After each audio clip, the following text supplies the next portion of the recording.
Sveiki, šiandieną bus tikiuosi trumpesnė pamoka, gramatikos pamoka apie dažniausius gramatikoje naudojamus žodžius, bet prieš tai trumpa reklama.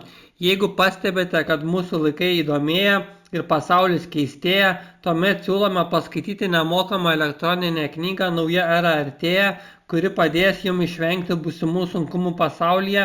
Ją rasti galite adresu naujaera.com. Taip pat svetainėje yra nuoroda į krikščionišką YouTube kanalą, kur galite paklausyti įdomių klipų apie tikėjimą, pinigus, sveikatą, manifestacijas, kaip mesti priklausomybės ir daug kitų įdomių temų. Ir taipogi prašau, palaikinkit ir subscribinkit šį video. Ir pilnus kursus, anglų kalbos kursus galite rasti anglų-centras.lt svetainėje. Na dabar pradėsiu pamoką. Pradėsime nuo prieveiksmų ir dažniausiai naudojami prieveiksmiai yra always, reiškia visada, usually reiškia dažniausiai arba paprastai, usually I don't drink coffee, dažniausiai negeriu kavos. Kitas prieveiksmis dažnas yra frequently ir jis reiškia dažnai. Kitas prieveiksmis sometimes reiškia kartais. Occasionally reiškia retkarčiais, rarely, čia sunkus tarimas iš tikrųjų ir man ištarti, reiškia retai, rarely go to school, pavyzdžiui, ar retai einu į mokyklą, arba never, niekada. Taigi, pavyzdžiai dabar, I always wake up early, aš visada atsikeliu anksti, she usually goes to bed at 10 p.m. Ji paprastai eina miegoti 22 valandą vakaro. They never eat vegetables. Jie niekada nevalgo daržovių. Taigi, dabar pradėsime tuoj sekundę susirasiu. Dar galima paklausti dažnai, pavyzdžiui, how often do you, kaip dažnai tu. Pavyzdžiui, how often do you go to the gym, kaip dažnai tu eini į sporto salę. Dar pavyzdžių su klausimais, how often do you travel, kaip dažnai tu keliauji, how often does she cook dinner, kaip dažnai ji gamina vakarienę. Dabar pakalbėsime apie klausiamuosius žodžius. Tai vienas dažniausių klausiamųjų žodžių yra who, kas reiškia kas, dažniausiai apie žmonės, kai klausiam. Pavyzdžiui, who is that, kas tai, jeigu kas, pavyzdžiui, beldžiasi į duris. Arba jeigu, dar vienas, man nežinau, kodėl niežti nagai ištarti, bet pavyzdžiui, jeigu sakome who are you working for, tai reiškia kam tu dirbi. Jeigu pridedam gale žodį for, tai gaunasi ne kas, o kam. Taigi, jeigu pavyzdžiui sakome who is that, kas tai, o who are you working for, kam tu dirbi. Taigi labai daug pasikeičia reikšmių, jeigu pridedam tokių žodelių gale. Nors nėra daug tų žodelių, pavyzdžiui, for, tai dažniausias turbūt, who are you working for, kam tu dirbi. Kitas klausiamasis žodis yra what, kas reiškia ką arba kas, apie daiktus, veiksmus, informaciją. Pavyzdžiui, what is your name, koks tavo vardas, what is your address, koks tavo adresas. Arba, kas čia dar galėtų būti, what is the size, what is the height, koks tavo ūgis, pavyzdžiui, what is your height, koks tavo ūgis. Daug pavyzdžių gali prigalvoti.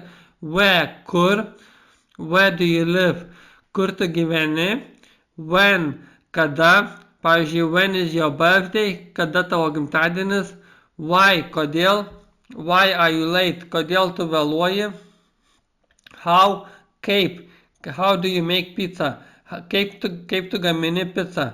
Taigi dažniausiai klausiamieji žodžiai yra who, what, where, when, why, how ir who reiškia kas, what, ką, kas, where, kur, when, kada, why, kodėl, how, kaip. Ir dar pavyzdžių pateiksiu, kad aiškiau būtų. Pavyzdžiui, who is that woman, kas ta moteris, what time does the train leave, kokiu laiku išvyksta traukinys, what time, bet, pavyzdžiui, čia kokiu laiku, bet tas what dažnai pasikeičia reikšmė, jeigu įvairiuose sakiniuose. Pavyzdžiui, what is your name, koks tavo vardas, where is your office, kur yra tavo biuras, when do you work, kada tu dirbi, why are you sad, Kodėl tu liūdnas? How do you feel today? Kaip tu jautiesi šiandien? Taigi užbaigiam klausamuosius žodžius, pradėsime veiksmažodžius ir veiksmažodis, kai eina su bendratim. Kai kurie veiksmažodžiai, pavyzdžiui, want, need, would like, naudojami su infinityvu, vadinamoju infinityvu. Tai pagrindinė veiksmažodžio forma bendratis. Tai reiškia, kad po šių veiksmažodžių eina kitas veiksmažodis, kurį naudojame su žodeliu tu. Ir pagrindiniai veiksmažodžiai naudojami su tuo infinityvu. Tai want to, norėti, pavyzdžiui, I want to eat pizza. Aš noriu valgyti pizzą.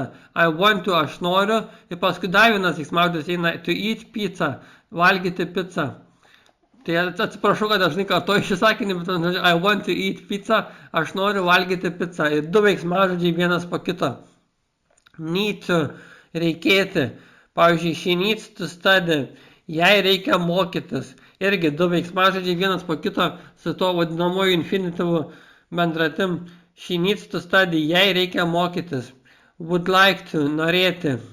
Čia would like to tai labai mandagi forma. Pavyzdžiui, jeigu klausime do you want coffee, tai čia labai toksai labai šnekamasis, koks draugas draugui, do you want coffee. O jeigu sakom would you like coffee, tada jau labai mandagiai klausime. Čia kaip kokiam, nežinau, susitikime, labai mandagu viskas. Would like to žymiai mandagiau negu want to. Taigi, would like to su tuo infinityvu pavyzdys. I would like to go to the movies. Aš norėčiau nueiti į kiną. I would like to go to the movies. Aš norėčiau nueiti į kiną. Kaip matome, du veiksmažodžiai vienas po kito. Would like to ir go to. Ir dar pavyzdžių, I want to learn English. Aš noriu mokytis anglų kalbos. We need to buy some bread. Mums reikia nusipirkti duonos. He would like to visit Paris. Jis norėtų aplankyti Paryžių. Klausimai su want to, need to, would like to. What do you want to do? Ką tu nori daryti? Do tai reiškia daryti, man žodžiai, labai dažnas žodis. Bet pavyzdžiui, jeigu atsakoma į klausimą do you exercise, ar tu sportuoji? Yes, I do. Taip.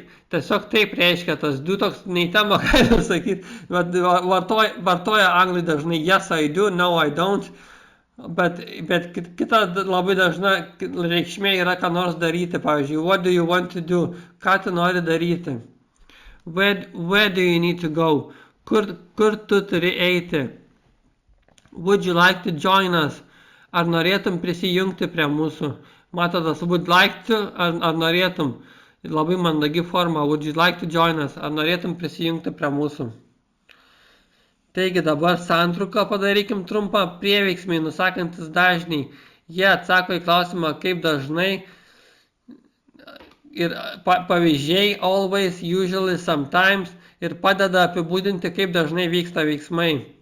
Klausiamieji žodžiai, jie padeda užduoti klausimus apie žmonės, vietas, laiką, priežastis ir metodus. Ir pavyzdžiai who, what, where, when, why, how. Ir veiksmažodis plus infinityvas.